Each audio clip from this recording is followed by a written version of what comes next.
টাকায় কি না হয়, এই প্রবাদ বাক্যের বাস্তব উদাহরণ পিরোজপুরের মহিউদ্দিন মহারাজ। গত ১.৫ দশকে তারা আর্থিক উত্থান রূপকথাকেও হার মানায়। টাকা দিয়ে পক্ষ বিপক্ষ প্রশাসন সবাইকে বাগিয়ে প্রথমে হন জেলা পরিষদ চেয়ারম্যান, পরে সংসদ সদস্য। তার বিপুল সম্পদের উৎসের হিসাব মেলাতে হয়রান এলাকাবাসী। অবশেষে মহারাজ পরিবারের ব্যাংক হিসাব তলব করেছেন গোয়েন্দারা।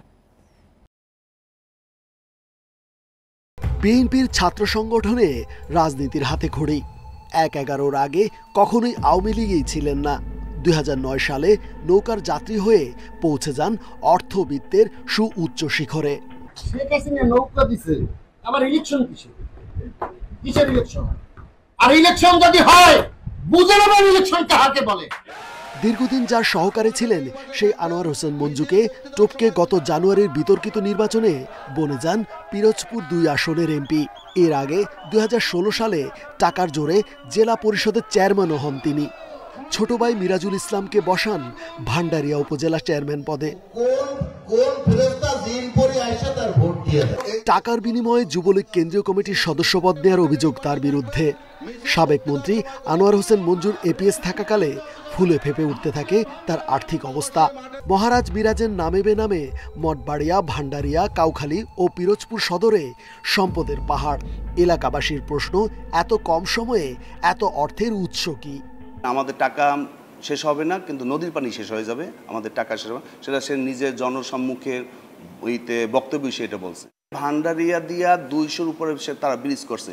এক একটা ব্রিজ 2 কোটি, 2.5 কোটি, 5 কোটি এরকম বিভিন্ন দিয়া। সেখানে কিছু কিছু ব্রিজ আছে ওখানে দিয়া শুধু মানে পাতি সিরিকাল এবং কুকুর ছাড়া কেউ হাঁটে না।